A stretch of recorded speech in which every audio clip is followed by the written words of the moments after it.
my sister's house in Michigan. She just bought this place, and I'm gonna be draining her water heater for her and replacing the sacrificial anode rod. We don't really know the last time that it was done, but this video is kind of for her, so she can do this in the future. But if you have a unit like this and you're wondering how it's done, maybe this will also be helpful for you. And you can see right here the manufacturer date is November 2019, so it's about 5 years old. And the first thing that you want to do is you want to shut off the natural gas. You can follow your instructions. In this case, they want me to turn this down to low, and then they want me to turn off the valve, and they want me to unplug the blower, which takes the combustion gases from the natural gas out to the house, and then you turn off the gas valve as well. So now there's no way that this tank and the burner down at the bottom that runs off natural gas can start up while I'm working. And that's important because once the tank is empty of its water, if the burner tried to turn on and there was no water on the inside, you could basically scorch and destroy the bottom of the tank. So your tank will be different. It won't be the same as this, but the main thing is turn off the natural gas. There will be a way to do it as a user, and then there will be some sort of valve, and these valves, the way they work is when this thing is in line with the pipe, they're on, and when it's crisscross, think of it like someone saying, do not cross. So the natural gas is now off. Now, somewhere near the bottom of your tank, you're gonna have something. It may look like this, which accepts a garden hose, or it may just be a hex bolt like, oops, I have a socket on there already. Something like that. In this case, it's very nice because I can just hook up a garden hose right to this. I'm gonna run it over to her drain. But if you didn't have this, there's some additional steps you'll have to follow. So I'm gonna explain those now in case you don't have this nice valve and you just have some sort of a plug. Okay, when you just have a plug, you're gonna need to go to the store and you're gonna need to buy a garden spigot that will fit like this does into the tank, so that in the future you'll just have a nice valve to turn instead of removing this plug and having to put it back in. So that's the first thing. You'll need that spigot from Home Depot as an example. And generally this thread is the same as a garden hose thread, which means you'll be able to go to Home Depot and you'll be able to buy a valve that threads onto the male part of a garden hose, and then has the male part that you can hook up a garden hose to so that you can drain your tank away from the tank. Now, if this is in your garage, you may not need a long garden hose, but normally they're still in the corner of the garage and you still want to hook up a hose of some kind. Now, let's say you just have a plug here. You can imagine that when you remove this plug, water is going to go gushing everywhere. And that's true until the tank pulls itself into a vacuum. So as liquid comes out, air has to come in. If air can't come in, you begin to build up very low pressure, what we call vacuum. And eventually that vacuum force will exceed the gravitational force trying to cause the water to come out, and it will stop. At that point, you could install your valve before doing what I'm going to talk about next.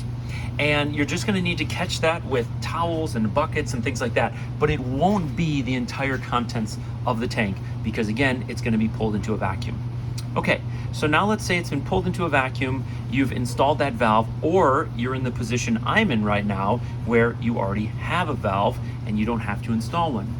Now what you want to do is you want to turn off the water flow into the tank, because as we start draining, we don't really want to just immediately refill it with water, because then we would never drain it. We want to drain what's in the tank.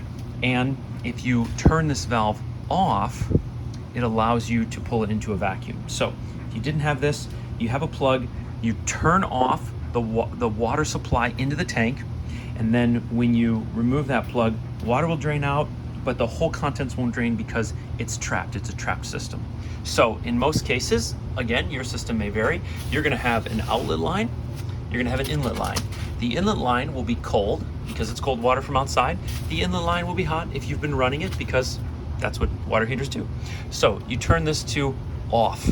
So now you have no natural gas flowing into the system, you have no water flowing into the system, and there's kind of basically two things you could do right now. You could loosen this bolt, although you might get a little bit of water coming out. So normally what I'll do is I'll drain some of it first, and then I'll loosen the bolt. So let me show you what that looks like. So super simple. I have a standard garden hose hooked up to this valve, and because I'm in a basement, it's running into the drain.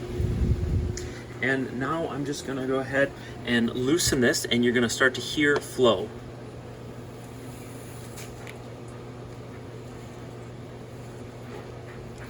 Now you wanna be careful, depending on your setup, if you completely disconnect it. So we had some liquid coming out, but not a ton. That's for two reasons. First of all, this hose was dry, so it's filling the whole hose. But also, again, this system is going to get pulled into a vacuum. Okay, I can feel warm water in here. That's that, don't worry about that. And I have some water flowing here now. So that's good. We're gonna let that go for a couple minutes, then we'll remove the bolt. I've let the water flow now for about 2 or 3 minutes. It's nice and clear, which is good. When I did on my water tank, I had bits of calcium and debris come out of here. So this one's really nice and clean, which is great. So now what we're gonna do, you wanna be sure to not let the tank go empty. Now, if it did go empty and you made that mistake, that's not a problem. You could close this valve. You could turn on this valve and fill it back up. But the reason you don't want it to be empty is because you need it to be heavy. The reason you need it to be heavy is because you need to loosen that bolt. And you need the weight of the tank to act as a resistance. Otherwise, when you begin to crank on that bolt, the whole thing's just gonna move. So I bought this 2 foot long breaker bar for my sister. I don't know exactly what these things are torqued to, so you probably could get by with something less, but no promises or guarantees on that.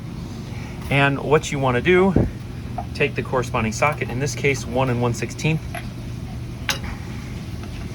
and lefty loosey righty tighty, you want to loosen it.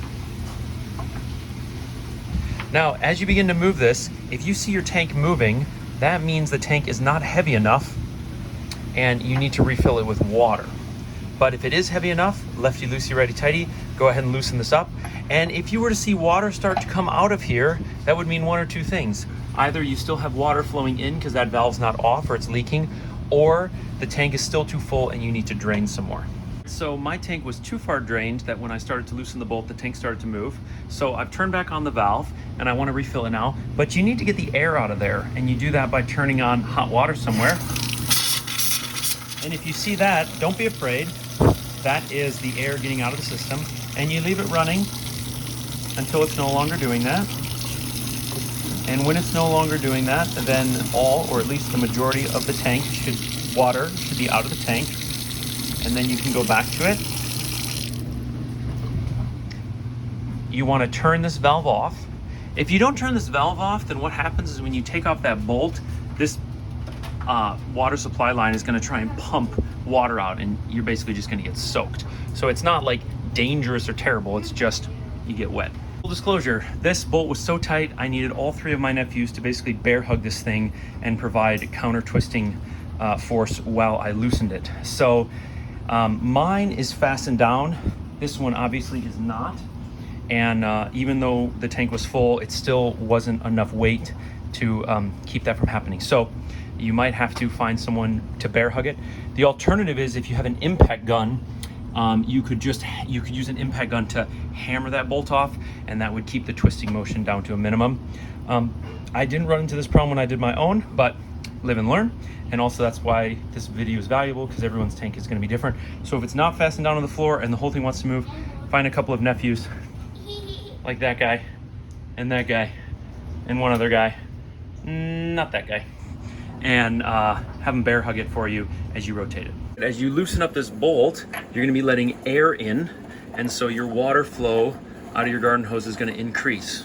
There's no problem with that, that's totally fine, but just expect it so you're not caught off guard. So, and this is what comes out. This is your sacrificial anode rod. And I'm not an expert as to when they need to be replaced, but they only cost 17 bucks. So you might just do this every year. When I went to do this on mine, the anode rod was gone. it was just a nut here, or a bolt, because the whole thing had fallen apart. And that's obviously too far gone. And I'll show you what the install on the new one looks like in a minute. That's what an old sacrificial anode rod looks like. This one is around 5 years old. Now, I had to bend it to get it out because we're in a basement. That's why these come with these knurled down areas, or whatever, thinned out areas, so that you can bend it into place. But you can see this is starting to get thin. In the past, I have just chipped all of this junk off to expose fresh, aluminum, magnesium, whatever it is. But again, for 17 bucks, especially in a basement where you can't pull this out and clean it and put it back in because it's bent, just replace the rod when you do this work. And some people do this every year. I think it's worth it.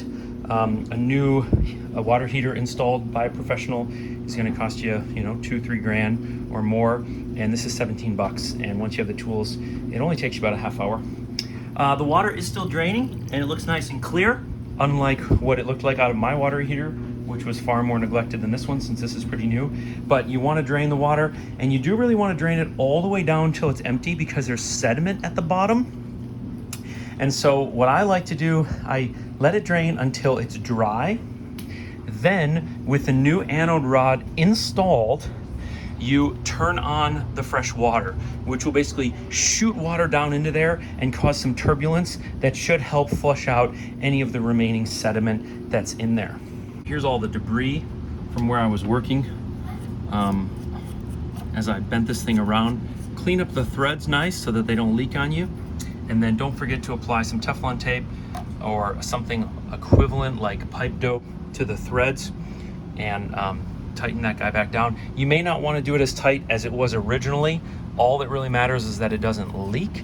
So I would say the amount that it was tightened down in my case was far too much. So you can do a little less than that, so that next year you don't have as much of trouble. Once the new anode rod is tightened and in there, you can go ahead and turn off your drain so that water's no longer flowing.